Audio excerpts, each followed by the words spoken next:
Welcome back to the Pro Football Hall of Fame for a special edition of our Before the Snap series today, featuring the great Sarah Thomas as we celebrate Women's History Month. If you have never watched this program before and this is your first time you're tuning in for this special edition of the program, you're going to learn a lot about what it takes to have a career in and around the NFL. We know that there's players and coaches and people who work in marketing and advertising and all those popular jobs, but there's a lot of different careers out there that you may not have heard of. And today, we're going to be focused on a pretty unique one as a referee. If you have seen the program before, as always, you know you are in store for another excellent program. Our mission here at the Pro Football Hall of Fame is to honor the heroes of the game, to preserve its history, to promote its values, and celebrate excellence together. And those values we promote are those of commitment, integrity, courage, respect, and honesty, all of which not only make our Hall of Famers great football players, but they make them great people as well. And these same values can make you a great father, son, daughter, mother, sister, brother, whatever it might be, and truly can make you great members of your community and even of your organization that you may work for one day. You're going to be surprised how many times you kind of hear these values and these thoughts pop up throughout the program today. And it's cool because they do mean something. They're not just buzzwords. They actually have a lot of meaning and impact in anything that anybody likes to do. Before we do get started and welcome our special guest in today, I do have some thank yous I'd like to pass out. First and foremost to our special guest, Miss Sarah Thomas. Sarah, thank you so much for being a part of the program today, taking time out of your busy schedule. Now, we know it's the NFL offseason, but we can get into some things that you're doing throughout the offseason as we look towards in the next NFL season. But thank you so much for giving some time out of your busy schedule today to be a part of Before the Snap. It is my honor. Thank you for having me. Also, to all of our educators, professors, teachers who passed or sent this program out to their students, or you might be watching this live in your classroom, or if you're watching this a year, 6 months from now. Thank you so much for allowing us to be a small part of your students' learning experience today. And then lastly, our students, as always, you know, this program isn't for Nathan and I to ask questions the entire time. This is here for students, for you to have the opportunity to start to build your network. I will tell a little story. Nathan and I just got a really cool message from a viewer who watched the Before the Snap program, made the connection on LinkedIn, ended up getting a job because of the program he tuned into. So it does work. We talk about it all the time, but networking truly does work. So if you have a question for Sarah today, throw it in the chat. Let us know who you are, what school you go to, and then go ahead and ask your question today. We're super excited to see all those questions. And if you don't have a question and you're just here tuning in for the program, let us know where you're watching from. We want to see how far across this great country we can get. So today, as you have already seen, our special guest today is Sarah Thomas. She is currently entering her 8th season as an NFL official. Grew up in Mississippi and was I found this really cool, first student from her high school to letter 5 times in softball. If you do the math, you're only in high school 4 years, so it's extra special when you get that 5th letter. She attended the University of Mobile on a basketball scholarship and was an academic All-American. In 1996, Thomas began her officiating career in the Gulf Coast Football Officials Association, working her very first varsity high school game in 1999. Along her journey to the NFL, she officiated for Conference USA, working a bowl game in 2009, the Big Ten, and the United Football League. On April 8th, 2015, the NFL announced that she would be the first permanent female official in NFL history.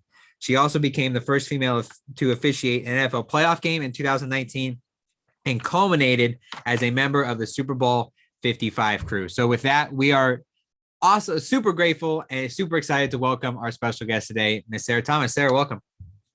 Well, thanks for having me. Tell Salim, I know he's listening. I'll see him this upcoming season, hopefully soon. And it's just an honor to be a part of anything that the Hall of Fame has their hands on. So truly, I'm blessed to be here. And the bio that you just read, it didn't start overnight. That is for sure. It started a long time ago. And just a lot of hard work and dedication, a lot of sacrifices, and here we are. I think that goes for a lot of people. The journey just doesn't happen in one night. It just doesn't take place in a week. There's a lot of work that goes into getting anybody where they are. And, the first question that we always like to ask is, well, talk about what your job is on a day-to-day basis. And since this one is such a unique one, kind of touch on, what does the week look like leading up to the game? What are the things you're doing in the off season?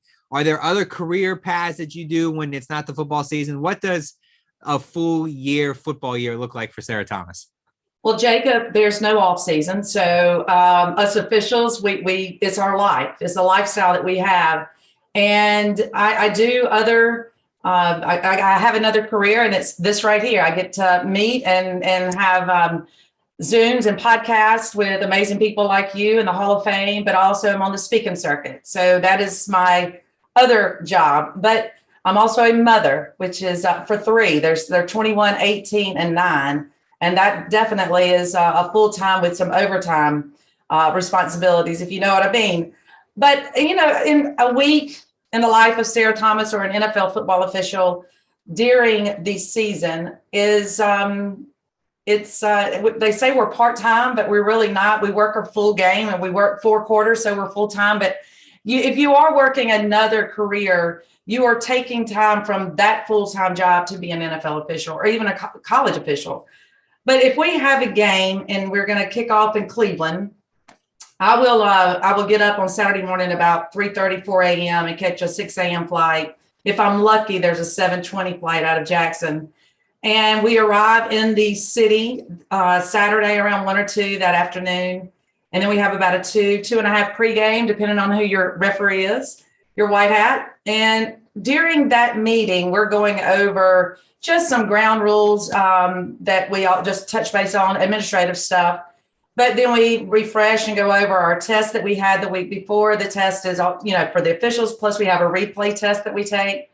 And we go over any scout plays that we may be looking at, the teams that we're going to be officiating the next day. Hopefully everyone, by the time we get to the pregame, have watched our training videos for every position before we get there. And then also we have just videos that the league sends us, both replay and from the field perspective. We go over all of that during that meeting. And then after that, we have dinner together. During COVID, we didn't. And last year we were, and then we had to stop that, but we do dinner. And then Sunday we have a devotional, and then we're wheels up to the stadium 3 hours before kickoff. Are y'all worn out yet? So once we get to the stadium, there are various responsibilities that we have to do. And yes, we do make sure that all the balls are properly inflated. That's done. We meet with the coaches. We walk the field 15 minutes prior to kick, and then we kick it off. And hopefully the game will run around 3 hours. And then once we are done with the game, we go straight, shower, and get on a bus, and we go back to the airport. As soon as we get to the airport and I get on the flight, we're watching the game. We have a thumb drive, and we're able to watch it and critique ourselves. And I do that. And I try to get all of that done before I land back home on Sunday night, because then I'm in mom mode. So Monday morning, get the kids off to school. And then it's, if I have a speaking engagement, I'll be leaving to go and do that. Or I try not to do speaking engagements too often on a Monday or a Thursday or a Friday. I just like to do them on Tuesday and Wednesdays during the season. But that Monday is rehashing the game. I'm talking to my mentors. I'm sending plays to them to look at. And we are constructively criticizing each other, our peers, our colleagues. Or we're saying, hey, that's a great get. Just take a look at these things. And that's Monday, Tuesday. And then Wednesday, we get a grade. And I kind of put that game to bed. Wednesday night, Thursday morning, I start shifting gears for the next game on Sunday. So it's, as you said, it's not just show up game day, go home, show up next Sunday. There's a ton of work. And, now that you've been in the league for a few years and been officiating for many, how important is that self-reflection? Because, you can take that and look at that from an official's perspective or a player's perspective watching film, but anybody in any organization can self-reflect on a project. It's something they had to work on.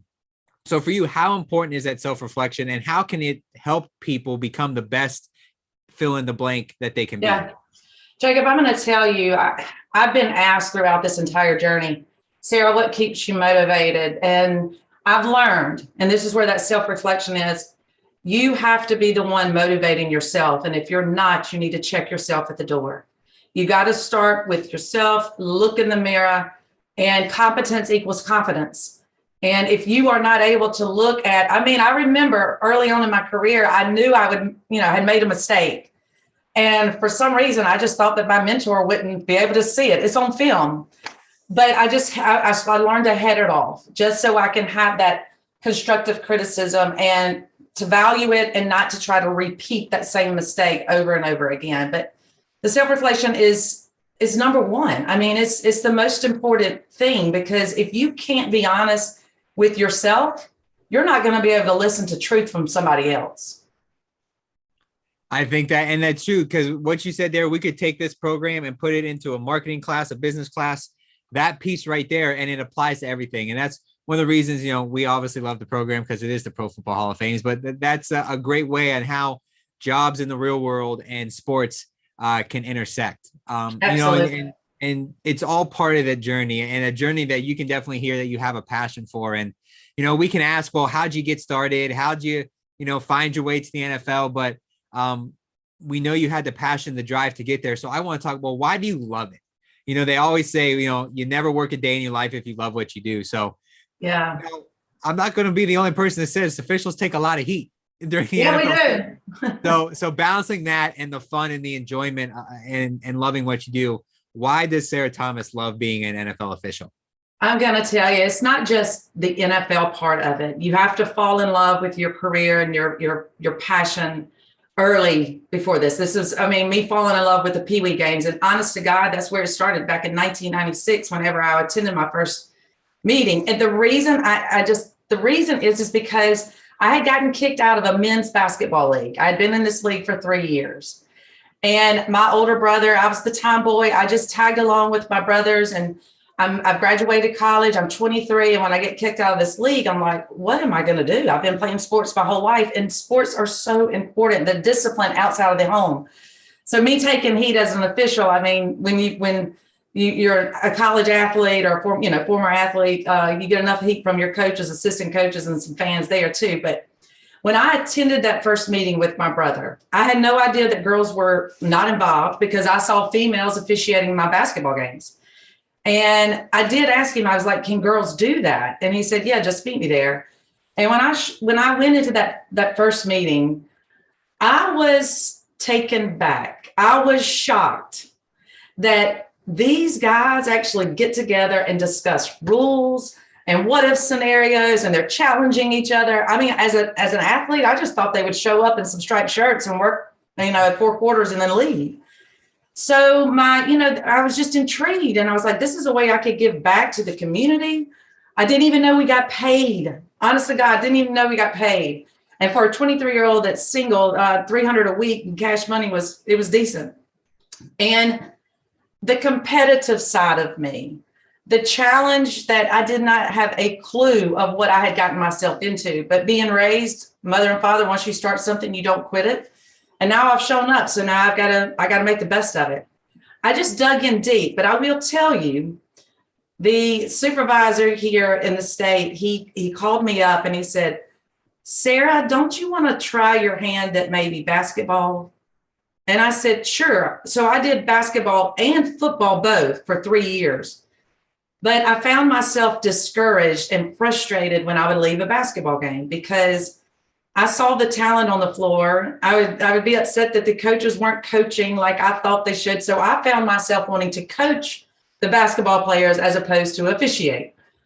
And just the more and more that the guys, the camaraderie, I just loved it. But I was going to give it up after my 10th season, because the boys were getting older, and my 2 boys.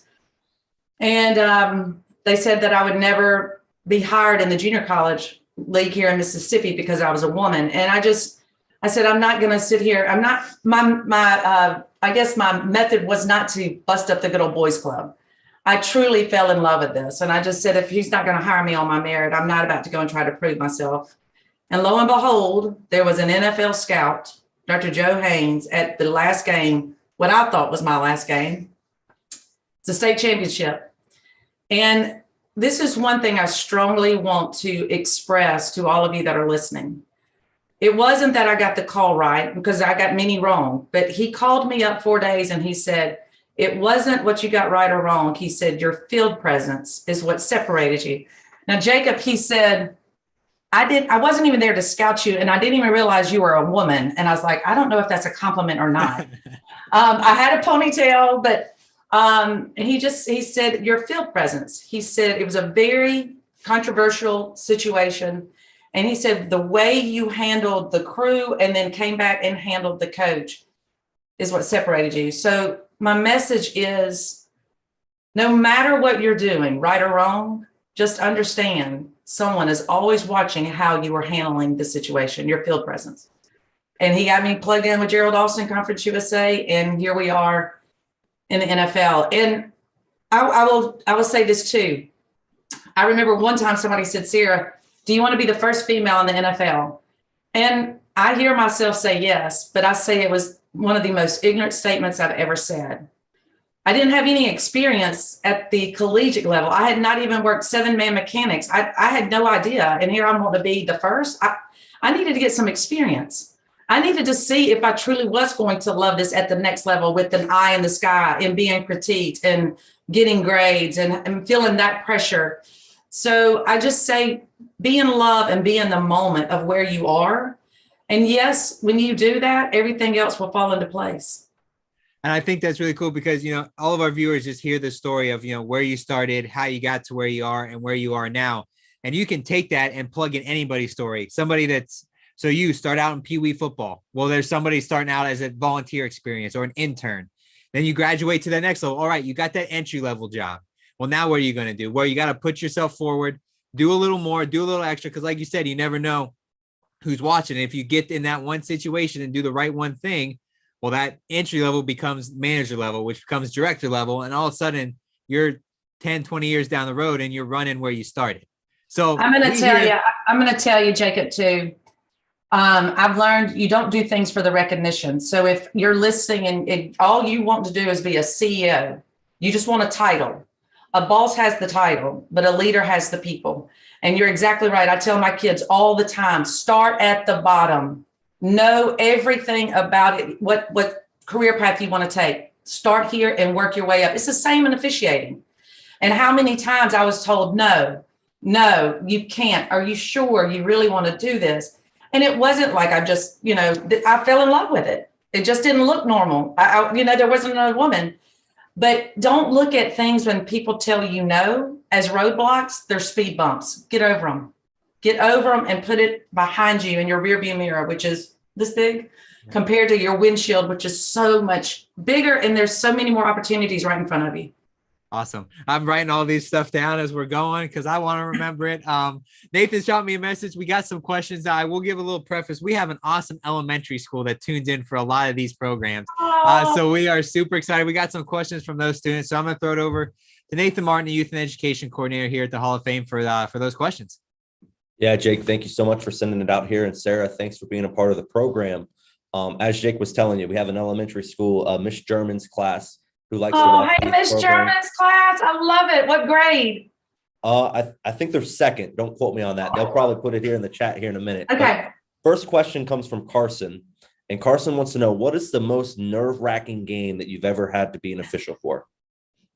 Carson, that's a great question. And I will probably tell you the most nerve-wracking that I remember was my very first big high school football game, 5A, Clinton and Madison Central. And I was filling in, and that was the most nerve-wracking that I'd ever felt. And the reason I say it, Carson, I know you're probably thinking it's the NFL, but we go through all this training that we talk about, like the Pee Wee and the junior high and the high school on to college. And now in the NFL, we treat every Sunday in the NFL like it's a Super Bowl. The training and the just the rules knowledge, the test, everything we go through, the experience, we're ready when we're there on Sunday. Yes, do we get all the calls right?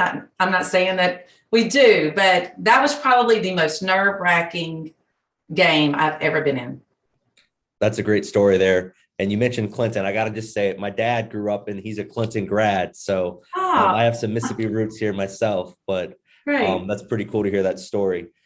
Fifth graders. They told me they're fifth graders. So I apologize to Ms. Sherman's class. You guys aren't second graders. You guys are fifth graders. Question number 2 comes from Aubrey. And Aubrey wants to know, what advice would you have for young girls that are just looking to, make their presence known and whatever career path it is, whether it's sports or not? What advice would you just have to some young girls, some fifth grade girls there from Ms. Sherman's class? Aubrey, I am so glad that you asked me this question. When I was in fifth grade, and I'm glad, Nathan, we got it to the fifth grade, because this is when I feel that Sarah Bailey Thomas's journey really began. I was in fifth grade. My aunt asked me, was I going to play basketball? And I said, they don't have a girls team. And she said, go out for the boys team. So in fifth grade, I was the first and the only playing in the boys basketball league in Pascagoula, Mississippi. And Aubrey, what I'm going to tell you, if it wasn't for women like my mom's oldest sister, and she's still living, and I'm so grateful that she is, if it wasn't women like her, and I know you're asking me this question, but so many women are paving the way for, while you're in fifth grade, whenever you do go out into the world, and it could be a summer job. Aubrey, if it's what you want to do, go do it. And then call me, reach out to me on LinkedIn, but and just ask me when you get there. Just go and do it. Don't let your gender or the color of your skin or even to hold you back from what you want to, dip your toes in and see if that's something that you want to do. I love that. That's so encouraging and great advice for Aubrey and really any young girl that might be watching the program. So appreciate you doing that, Sarah. Students, whether it's our elementary classes, whether it's college students, or you're just a football fan, we encourage you guys, submit some more questions. We'll come back here and get to those questions. But for now, I'm going to send it back to Jake to take over again. Yes, thanks, Nathan. And Sarah, you told a lot of great stories there, and you mentioned kind of, paving the way, whether it's in business or sports or whatever it might be. Obviously we'd be remiss if we didn't talk about your own journey and you paving the way, as we mentioned before. Going through that, obviously there's pressure to that. Did you feel once you got into the NFL that there was extra added pressure on you because there was this big spotlight?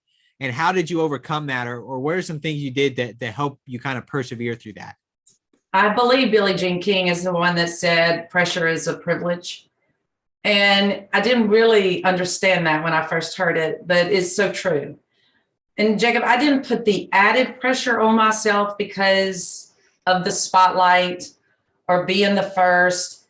There's just enough pressure with being an official at this level, regardless. And I don't look at myself as the first female while I'm out there working. I am an official. I'm a crewmate. We work together, and I did not allow that added pressure that I'm carrying the torch, because I believe if I'd have done that, I don't even know. I don't have that mindset, but I just wanted to be the best official that I could be. And number one, I didn't want to let myself down, but I didn't want to let my crew down. I didn't want to let the teams down, my supervisors, but there wasn't any added pressure because I was a woman.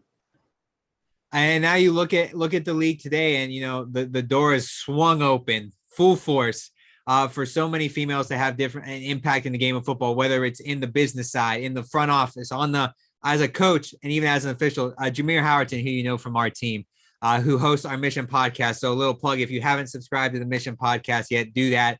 You can go check out Sarah's episode, but he just interviewed, it's not released yet, so we might be giving away a little secret. He just interviewed Maya Shaka, who is the first African-American female official. So for you, kind of as like a mentor, how cool is it to see more and more females having an impact, not only on the officiating side, but in the entire game of football? Yes. And that is the truth. It's amazing to see. And, it's amazing when they come up to me and they'll say, thank you. And I'm just like, for what? And it may be as simple as we have locker rooms, or because of you, I, had the opportunity, but there are so many executives and women that are in leadership roles in the office at Park Avenue that are seeing the importance in this. Sam Rappaport, what an amazing human being. absolutely love her passion and what she's doing for the DEI there at the NFL. But seeing more and more young girls when I go and speak at college campuses, and I'll have 2 or 3 girls come up to me and they're 19 or 20 and they've been officiating football for like 2 or 3 years. And I just love it. And I don't know how many women are officiating at a collegiate level.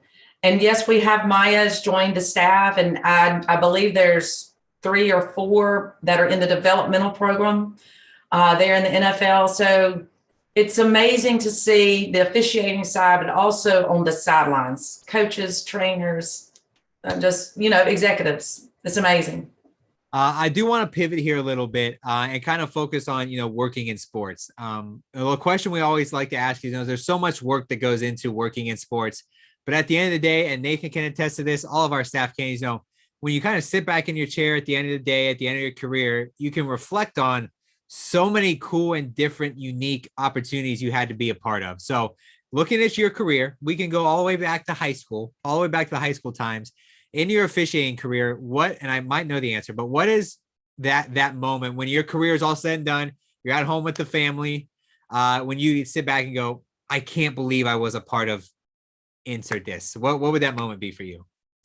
I can't believe that I was a part of the NFL, period. And being with the guys and just working those athletes' games, it's amazing. But yeah, I mean, the elephant in the room. I mean, I got to work Super Bowl 55. It was amazing. And I don't want to downplay that. It was amazing on a lot of levels. My kids were there. It was the first time all 3 of my kids had attended a game together that I was working on the field. And in the NFL, we say every Sunday is a Super Bowl. It's for those players. It's how we approach it. But yes, Super Bowl 55 was, I can't believe. And I hope when it is the end of my career, maybe I'll rank high enough again, number 1, to be able to work a couple more.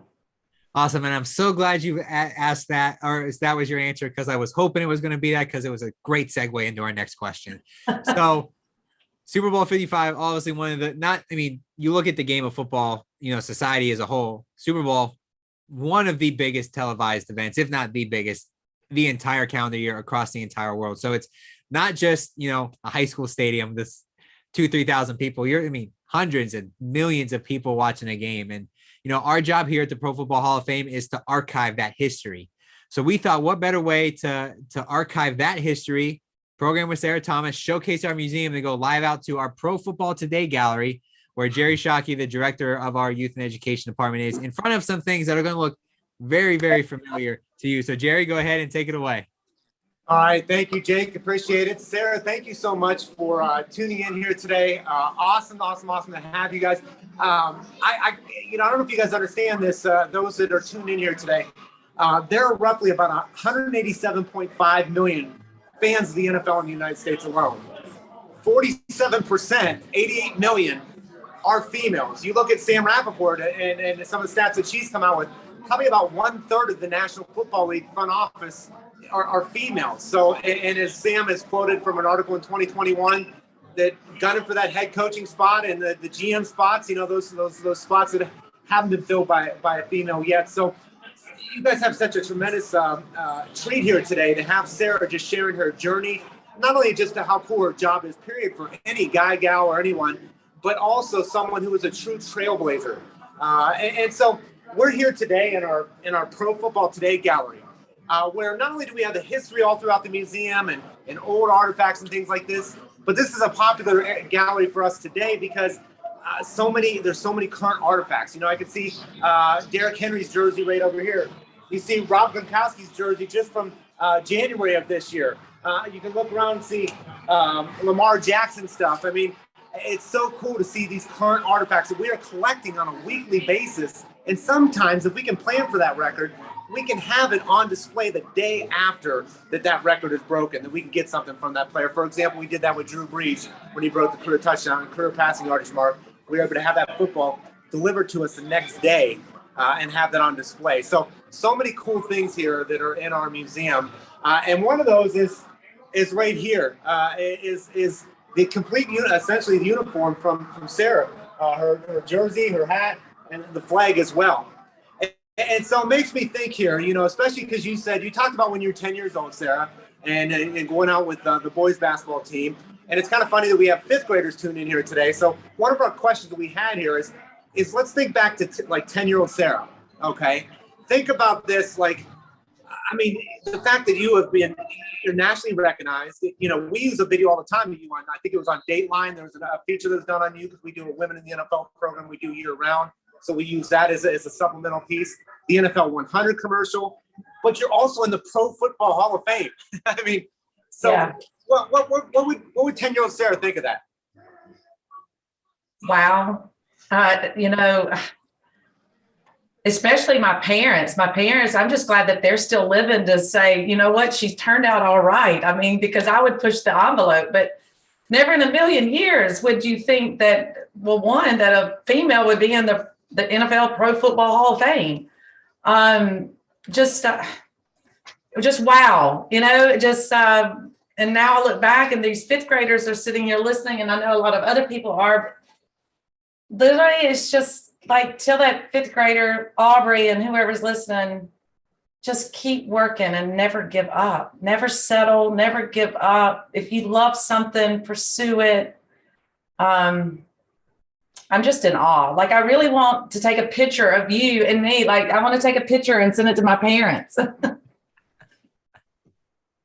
Jerry, you got to talk so we can see you. I think he's on mute. Let me get that here. I'll get that up here. So I can point at it if you want me to. Look, I'm good. Here we go. All right, go back. Talk. I'll squat down. Got it. Sarah, just as I hear you talk, I've been listening in the background and whatnot. One word that I think that really just comes through this broadcast about you is the word humility and humble. Where does that come from? And I think that's so important because, we can do some amazing things and things like that, but how do you stay humble that you've been on, television, Dateline, all these things? Where's your humility come from? Well, I'm blessed to have been raised with a wonderful Christian mother and father. My mother is a saint. I'm telling you, she is a saint. And I will just tell you what I'm doing, being in the Hall of Fame and being on TV, it does not define who I am. So if it ended all today, I would still be very content and happy, and I'm healthy. And there's so much things that are bigger in life than being on television and being in the spotlight. And I think when you believe you're bigger than yourself, you're gonna crumble.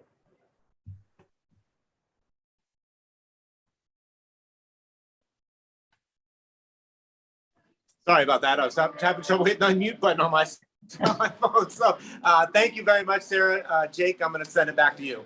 Awesome, Jerry. Well, I'm just going to take it and throw it to Nathan. He just sent me a message, said he's got an awesome follow-up question on some of the stuff we've been talking about. So Nathan, go ahead. Yeah, Jake, thank you so much. And Sarah, you mentioned your family. We even paused there. You were able to snap a picture of Jerry standing in the Hall of Fame with the artifacts behind him. And we got a student here, Maggie, from the same classroom. And Maggie's curious, was your family always supportive of this career choice that you were making and diving into the officiating world? Were they supportive of that? I'm here to tell you, this fifth grade class, they're brilliant. I love your questions. They're better than some adults that the questions I get from some adults. No, Maggie, my mother wasn't.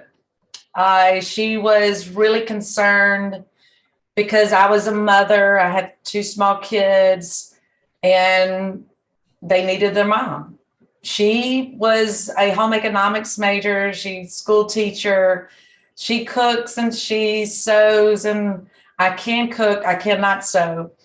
I don't like to cook, but I was always on a field or a basketball court where she was, in the house and she was cooking, but she's 76 years of age and just, I love her. I love who she is. And but she thought I should be at home and maybe follow her career path, but I didn't.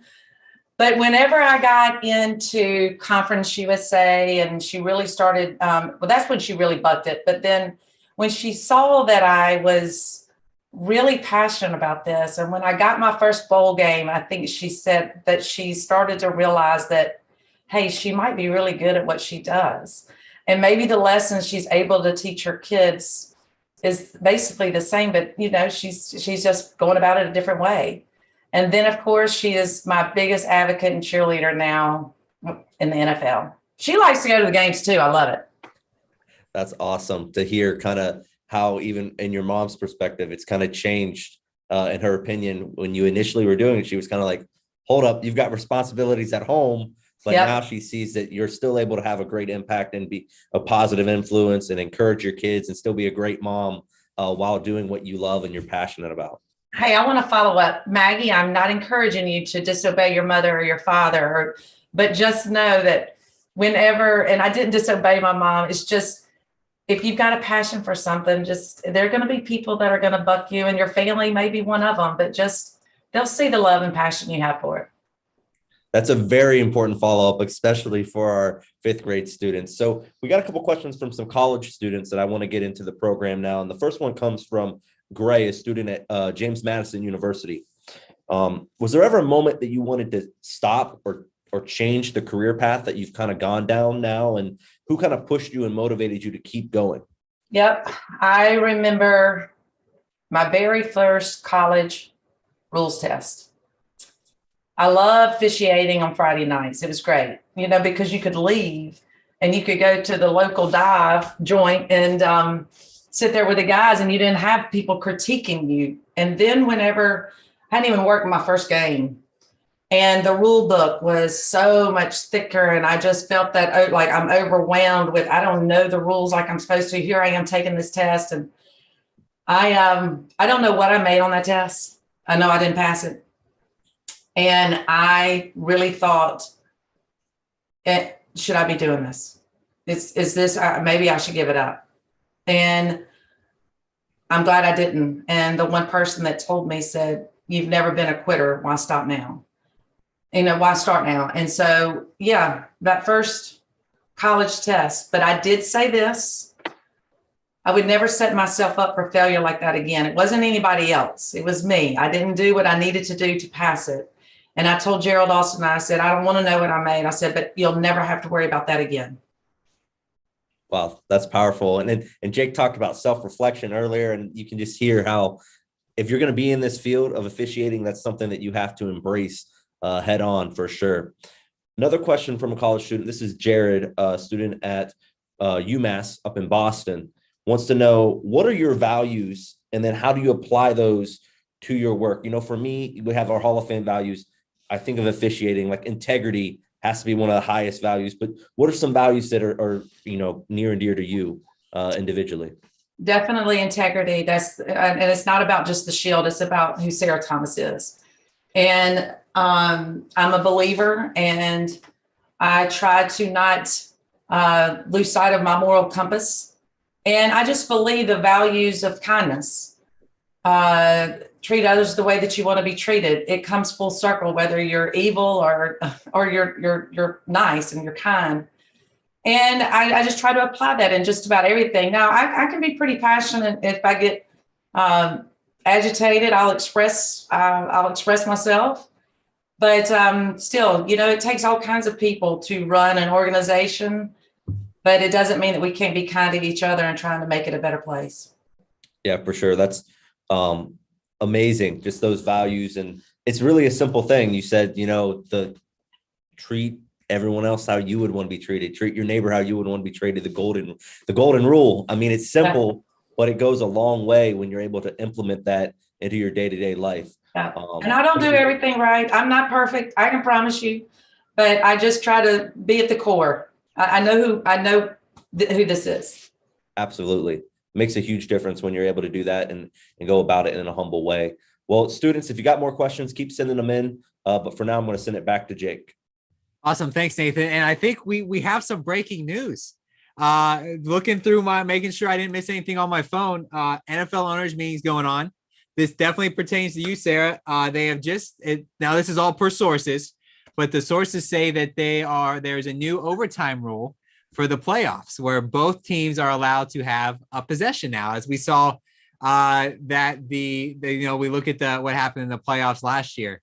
So we're not going to have you comment on it. Just wanted to let you know that you probably may have some phone calls here. coming up. But off of that, the game of football is ever evolving. Mm-hmm. So as an NFL official, how do you stay up with how the game changes? Not only do rules, continue to change, but the overall gameplay, teams are throwing the ball 50, 60 times a game, or you look at the game between the Bills and the Patriots threw it 3 times in a game. So how, as an official, do you continue to, see how the game changes and then apply that to your officiating style or the way that you see the game? Yeah, I just tell you, everything's evolving. And it's just staying on top. That's why I told you it's as simple as there's not an off season. I was talking to an official yesterday. I was FaceTiming 2 of them the other day. We were talking about the Tom Beard Clinic. There are just, and the tests that come out. Yes. And I will tell you this, the one great thing about the fraternity, and they've let a couple of sisters in as far as the officiating world, is we are able to make adjustments to change. And I tell my kids, if you are able to do that and you don't try to push back because you don't want the challenge of change, if you'll accept it, it'll be a lot easier for you. And you'll see that in every walk of life, every profession. The ones that can adapt to the change or the evolving, the rotating door, they want everything to be just status quo. You'll see those people not be as successful as the ones that can adapt to change. So it's just our lifestyle, Jake. It's just who we are. There's no off season, and it's just staying in the rule book. I think, you're told so many times as a student, study the textbook. Well, sometimes they say, well, what am I going to use from this textbook with my career? Well, for you, that is your career. That's right. It is that rule book. You mentioned values that are important to you and things that you look at yourself internally when you officiate a football game or in your life in general.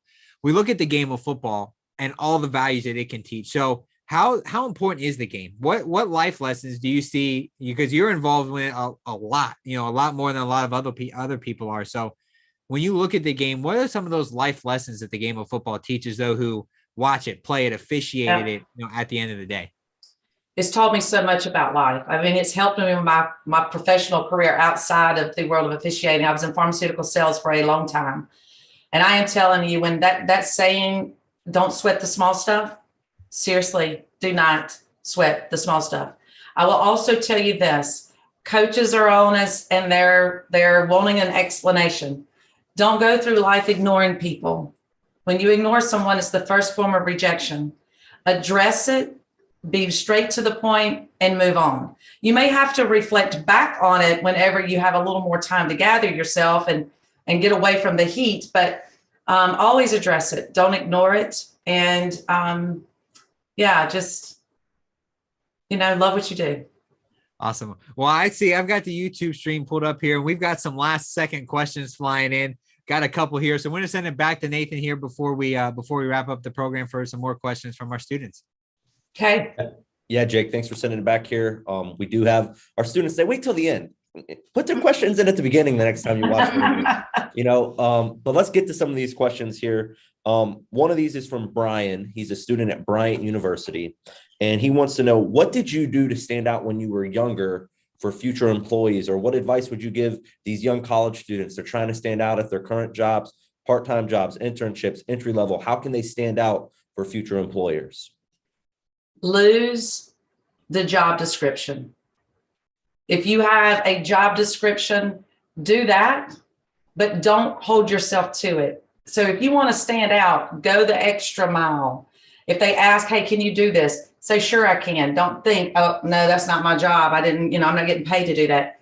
Separate yourself and go the extra mile. Put in a little overtime if you need to.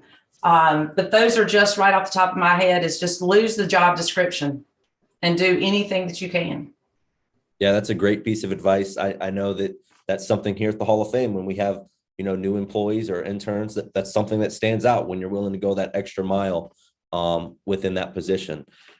Question from our 5th grade class. I had to go back to them at least one more time. This is Aiden, and I think this is a fun question. Aiden goes, how do you kind of put your favorite NFL team to the side when you're officiating a game? Is there ever a conflict of interest there, or how's the NFL handle that with you guys? Aiden, I'm sure when I was in 5th grade, I had a favorite team, but I can't even remember who they are. That was so long ago. But We don't have a favorite team. We're out there. It's a profession. It's a job that we have to do. The closest city to me is New Orleans. And back in the day, whenever I was growing up, high school, I mean, that's when they put the bags on their head. So I never really watched them, but we're professionals, our integrity, and we got a job to do. And we don't have a favorite team as far as the 32 clubs. My favorite team are the guys in stripes, the black and white stripes. Love it. Love it. So last question for me from our students. This is from Hannah, a student at the University of Northern Iowa. And Hannah wants to know, what was the interview process like for your position? And do you ever think about working in other professional leagues as an official, or you're like, the NFL's enough, I'm good? I'll answer that portion of it. Yeah, the NFL is enough. I could imagine starting over at the bottom and working my way up to, another level. I mean, I'd probably be about 80 when that happens. So I'd be out of shape. And what was the first part of that question, Nathan? What was the interview process? The interview. Like, how do you become an NFL official? If we've got young students here, college, high school, fifth graders thinking about, man, I could become an official someday. What's the process to kind of get to, I guess, the tip of the iceberg, the NFL? Reach out to your local high school athletic association. Wherever you're living, there's a high school athletic association. You can ask them, how could you get started in football officiating? And I'm saying the interview process, not just me sitting down in New York in 2011, the interview process to get where I am started a long, long time ago in 1996. And just work as many games and experience as many snaps, or if you're doing basketball, but just get the experience at that lower level and work your way up. If you're lucky, you can apply to a small college, D3, junior college, get experience there, get in front of clinicians and clinics. There are clinics across the country where NFL officials are there. There's commissioners, there's supervisor officials that go to clinics all over the country for aspiring officials. That's one way to get noticed. And then as far as the interview process itself, whenever I sat there, I don't know how many people were in my interview, but there was, 18 to 20. And it's just like a typical job interview. They're asking all the same questions, and you just want to apply. But the NFL, if they want you, they find you. I love it. That's really good stuff. And I know if you're interested in officiating across the country, really, at the lower levels, the high school sports, they're looking for officials for all sports. So it's a great way that you could get your foot in the door, and you never know, it might become a passion of yours, and you could be the next Sarah Thomas, working in an NFL game. So Sarah, thanks so much for being a part of the program. I'm sure Jake has another question or two, but on behalf of myself and all the students, thank you so much for taking some time out of your day to be a part of Before the Snap. Sure. Thank you. And thanks, guys. Yes, got a couple questions here on our end. And, we've talked a little bit about, I like when you talk about the interview process, and you said the NFL goes and finds you. Well, what helps with that is networking. And, college students are stressed so many times, like, hey, go network, go network, go network. We mentioned at the beginning how somebody used this program to build their network and end up for a job. So in your profession, in your career, going up the ranks through officiating, how important was networking, and how important is it for college students to do as they go throughout their college career? I would say it's huge. You want to, even if you're tired, I really don't want to go to this dinner or this function, just go, make an appearance. It's very important that you do that, and just the networking, but never lose sight of who you are either. Don't do something you wouldn't do just to try to get noticed or be in the spotlight. Stay true to who you are and be authentic. And I can tell you that will carry you further than anything. Network, but be true to who you are. And I am on LinkedIn, Jacob. I don't know if we were discussing that, but I am on LinkedIn. And I know a lot of these college students, that is one avenue that they're able to network as well. Yes, we have shared your LinkedIn. If you're watching right now, it's in the live chat. Go ahead, find the link, connect, continue to grow that network for sure. Another question I have here is what's next? Well, what's the next step for Sarah Thomas? You've reached the NFL, you're on a crew, you're out there every NFL week, you've done the Super Bowl. Well, what's next? So what's next in an official's journey, after they make it to the quote unquote big leagues? I don't know, Jacob. I really don't. I'm not, I mean, my wheels spin a lot. I don't know when I'm going to leave the field. I hope that it's on my own graces and that is not, there's not a career ending injury or worse. But I don't know. I don't know what it would look like for a 6-year-old woman running around on a football field. I want to be involved heavily with DEI. I mean, whether I'm a consultant or on a board or just, I want to be heavy into that. But, as far as what's next, it'll be when they send the off-season test out, I'll start working on that and getting ready for season 8 and being a mom. Yeah. At the end of the day, that's the truly important part. Last question I have here, and this is a question we like to end every program with because there's been so many great nuggets of information, pieces of info that students can walk away with today. I know I've written some down. If you could sum everything up we talked about today, now this might be the hardest question you get today. If we can sum everything up, what's that one nugget, that one piece of information you want people who are watching live, people who watch this months down the road to walk away with and be able to apply to their work life, their school life, or their everyday life? Sure. Don't go through life trying to prove people wrong. You'll hear that I hear people say, oh, I'm going to show him, I'm going to show her. I would just challenge all of you to prove to yourself you belong. And that's why I reference competence equals confidence. Put in the work. Work only comes, or success only comes before work in the dictionary. Don't do things for the recognition. Don't want the title.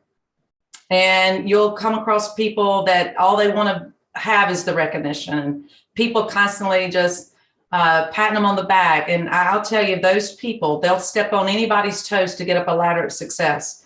And they may get to the top, but they won't last long. And those toes they stepped on will be the very backside that they will kiss on the way down. Do it because you love it. Fall in love with it. Have a passion for it. And when it gets tough, you'll still know why you are still doing the job that you're doing and on the career path that you're on. I think it's a great way to end this special edition, Women's History Month edition of our Before the Snap program, today featuring NFL official, the first full-time female official in the NFL, Miss Sarah Thomas. And Sarah, again, as we said at the beginning, thank you so much for being a part of the program today. Thank you all. Before we leave, just a couple of quick reminders. As we mentioned before, if you're a podcast listener, if you're you're on social media, whatever you might be, subscribe, follow, like, whatever it might be to all the great stuff we have here at the Pro Football Hall of Fame. As you mentioned, Jameer Howerton is out there doing all these great podcasts with a lot of cool people, including, as we mentioned earlier, Maya Shaka. If you're interested in learning more about the Before the Snap program or want to get on our mailing list for even next school year, shoot us an email at education@profootballhof.com, and we'll throw you on that email list so you can be notified of all the great Before the Snap programs that we have coming out. Again, that's education@profootballhof.com. If you're tuned in today and you want some more, we're going to be live again on Friday with, as we said last week, Freddie the Falcon. Yes, the Atlanta Falcons mascot. We're going to learn about the mascot coordinator position with that team and all the great things that Freddie the Falcon gets to do with the Atlanta Falcons. So as I said at the beginning, the game of football, it isn't just 18 weeks during the year.